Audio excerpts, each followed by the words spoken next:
Hey, this is Jamey with Stonemeyer Games. This past weekend, I had the pleasure of attending one of my favorite conventions, a convention called Geekway Mini here in St. Louis. It's kind of the miniature version of a bigger convention called Geekway to the West that happens in June this year. And Geekway Mini is only about 400 people. Geekway is around 2,500 people. So I attended on Friday, Saturday, Sunday, and over the course of those days, I learned and played 11 new to me games, and I played two games that I had played before, actually both at Geekway last year. And so I thought it would be fun today. I usually don't do this, but to rank these games from the ones that I least enjoyed, probably least likely to play again, to those that I really enjoyed and would be really excited to play again. And I'll talk about my probably my maybe a little bit why I disliked or liked each of these games. I'll see how it goes. I don't really have it all that planned out. I just have the ranking here. Um, so number 13 is Zombie Dice. There's nothing at all wrong with Zombie Dice. I hadn't played it before. This is, unless I say otherwise, these games are new to me. I had heard good things about Zombie Dice. I love Push Your Luck, and so I thought, okay, I want to try it and give it a try. And Zombie Dice is basically a game where you are shaking up a big canister of dice. You're picking out three of them. You're rolling them, and uh, unless the dice all have a shotgun logo on them, shotgun icon, you are allowed to continue if you want. You can pull more dice and roll it. You're a zombie. You're trying to eat brain, so you're trying to get the brain icon on there on the dice. The dice are colored red, green, yellow to show kind of your odds for rolling well. Um, and the main choice in the game, really the only choice you're making, unless I misinterpreted the game, because this is one that I did learn myself, was whether or not you are going to draw three more dice and roll them. I don't think even after you get those dice, if you can look at them and decide to roll them, I think you decide before you can get to see those dice. And the game is fine. It's a perfectly fine filler. But there's what I realize is that there's no progression at all in the game. You are never getting better at what you do. Uh, all you're doing is scoring a few points or not, depending on what you roll, and then it's the next person's turn. You score a few points or not. And I found that I really, really do like games with some sort of progression, even in push your luck games, lighter push your luck games, like Quacks of Quedlinburg, one of my favorite push your luck games. There is a lot of push your luck, but every round you're adding more tokens to the bag. Your personal bag is getting better and at least more diversified as you play Quacks. So that's why Zombie Dice is my number 13. Perfectly fine game, just one that, and one that I probably would even play again as a short filler, but it wasn't particularly satisfying, even though I love push your luck games. My number 12 is a game that I really wanted to like because I met the designer, very nice guy, a guy named Sam, who works with Shem in New Zealand. I got to meet Shem and Sam when I was traveling there a few months ago. And Sam's game is called Circadians First Light. It's a dice worker placement game. A lot of interesting things happening in the game, a lot of cool mechanisms on the board. But it all toppled down for me because of a certain mechanism involving programming. So there, as I said, there's lots of awesome stuff happening with the dice. Where you place the dice, you're placing dice to either get a one-time benefit, and then you get the dice back at the end of the round, or you can place dice in certain spots where they're locked in for the entire rest of the game, but they score points for you at the end of the game. So I love that choice. Are you locking in a die and getting something before another player can get it, or are you getting an immediate worker placement spot that you need before someone else for an immediate benefit to help you progress in the game? I love that level of choice, but it is not a game where you are rolling the dice and then deciding where to place them on these worker placement spots. Instead, it's a game where you're rolling the dice and you're programming the exact order in which you will place those dice on the board secretly and simultaneously with other players, and then you reveal and actually start placing those dice. And every moment of frustration that happened in the game for me and for other players came from that programming aspect.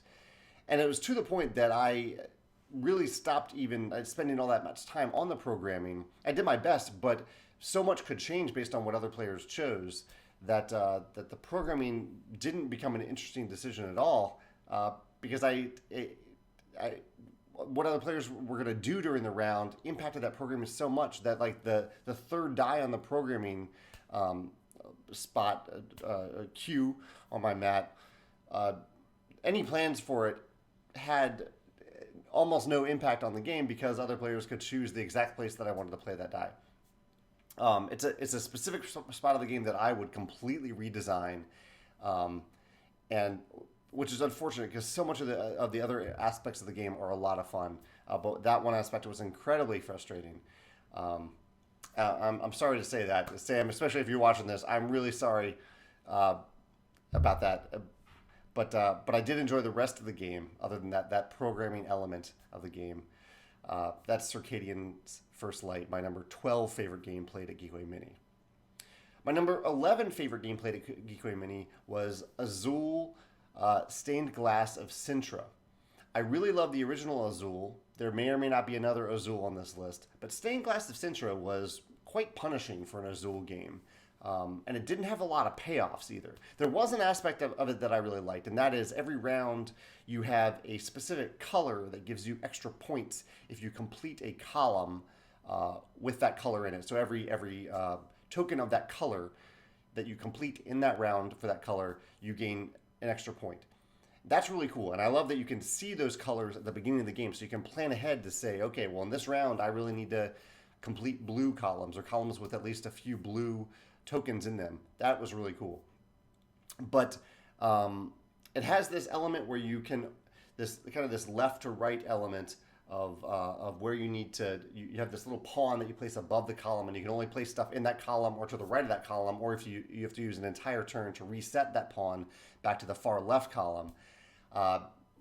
Little fiddly, little weird, puzzly, yes, but it wasn't satisfying. And it was, in Azul, you're drafting these tiles or these tokens, and the ones that you don't pick get pushed to the middle, and it can mean that at the end of the round, some player can end up with a ton of one color that gives them a bunch of negative points.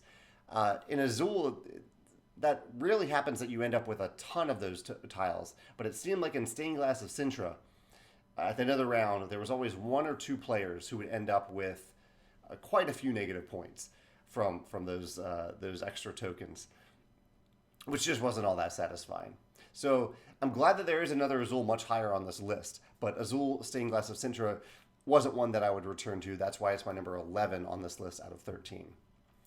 Number 10 is Roll for Adventure, which is really a perfectly fine cooperative puzzle game. You are rolling dice on your turn, and you are placing them to complete or trying to complete different little mini games. There are 4 different mini games on this board where they're asking for different types of dice, different numbers and combinations of dice, so that you can unlock these crystals and win the game before the bad guys defeat you.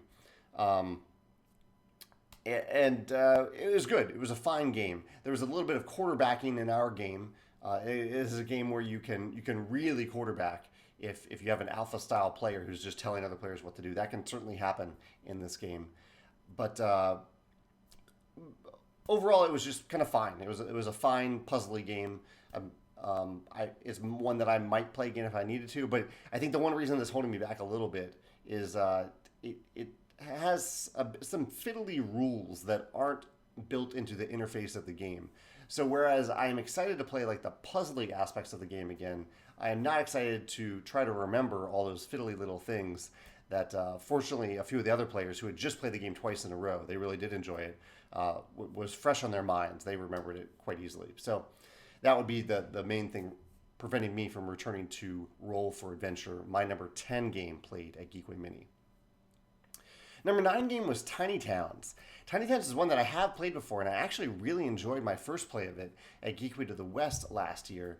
But I kind of realized a few things during this play that have pulled it back a little bit. And Tiny Towns is a game where you are taking resources simultaneously. I love the simultaneous play in Tiny Towns. You're simultaneously taking a resource and placing it on a 4x4 grid, and you're trying to get specific combinations and colors within those combinations in very specific places so that you can complete shapes and put down a single building on one of the spaces occupied by the resources that you had on your 4x4 grid.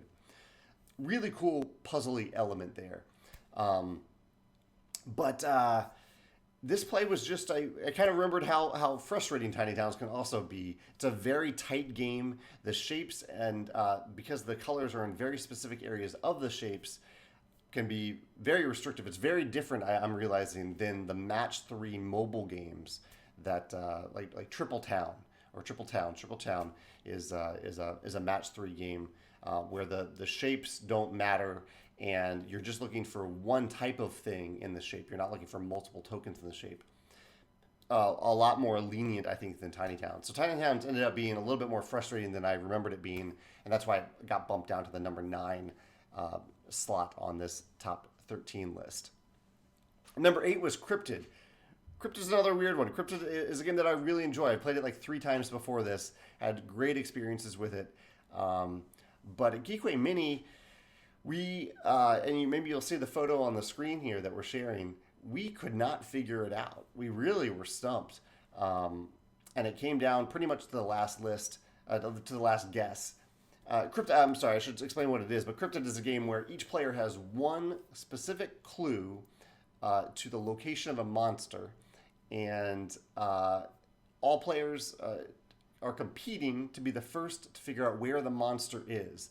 It's a brilliantly designed game because for each set of clues, the monster can only be on one possible place on the board, even though there's a wide variety of questions and places where the monster could be. Amazing design. A lot of math, I think, went into figuring this game out. But it was also, I found, it is a little difficult to track all of the information that you need. It's visually tracked on the board. You're tracking yes or no answers. Like if someone answers a question correctly, if basically you say, okay, is a monster here? And you put a circular token there to say the monster could be there. And you put a cube there if the monster couldn't be there, if the answer is no. And then you have to put out a cube somewhere else on the board. But I just realized maybe it might be just a little bit too brain burny for me in terms of that deduction element. And we ran out of tokens, which means that we weren't, the 5 of us who played, none of us could figure out the puzzle in time for us to actually just run out of tokens to put more information on the board, which is a little frustrating too. So that's why Cryptid is my number 8 game on this top 13 list. Shobu is my number 7 game. Shobu is a pure abstract game. A few of you, I think, recommended this to me as a 2-player game.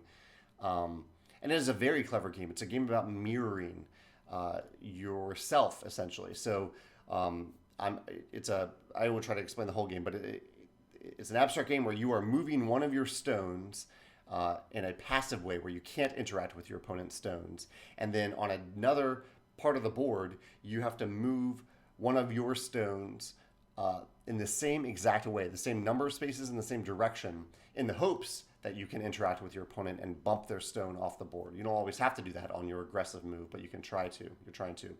Really, really clever abstract game. We played twice in a row, and this is getting kind of near this half of the list is games that I would play again.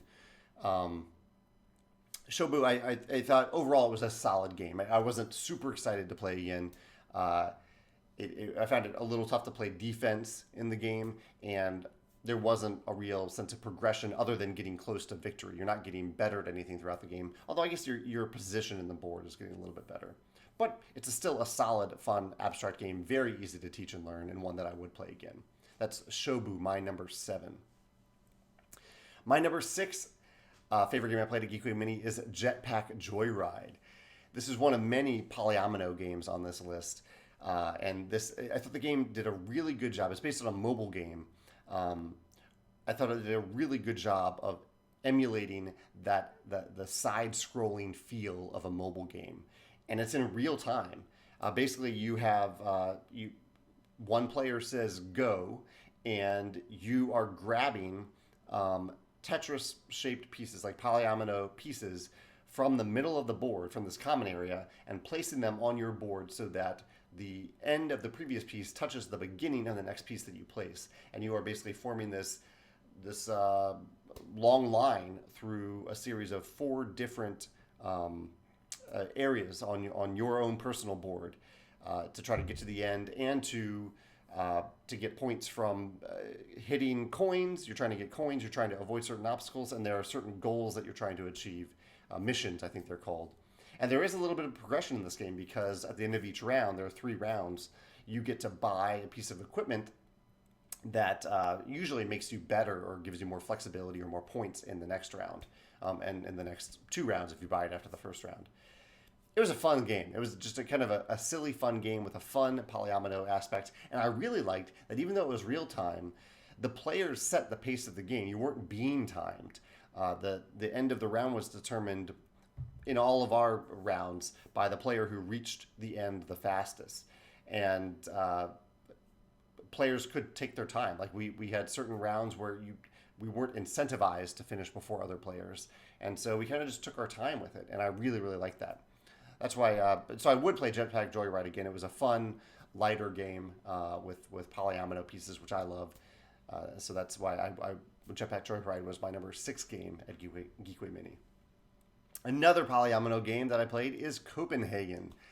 Copenhagen is a game I would say is very similar in terms of weight and even some mechanisms to Ticket to Ride, where you are choosing cards to combine to get the same colors, and then turn those colors in to get polyomino pieces of that have cells equal to the number of cards that you discarded. So if I have 4 blue cards, I can discard those 4 blue cards for a 4-cell blue shape, and then you place that shape on your board.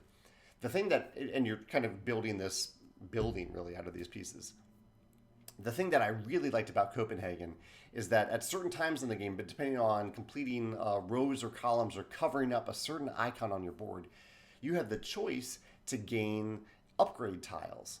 And these upgrade tiles give you special powers, basically, that you can use once, and when you use them, you flip over the tile. And then later you can recharge all of your tiles so that you can use them again and use them all even on the same turn. And so I mentioned progression. I mentioned this several times in this video. I had this really nice sense of progression in Copenhagen because I was getting better. I was getting these abilities that I could use, and I was getting better at the game as I got these tiles. The one thing I would say that's maybe holding Copenhagen back a little bit is that it felt a little bit too short. The game is on a very short timer, and I think it's good for games not to outstay their welcome, but it just felt maybe a teensy bit too short.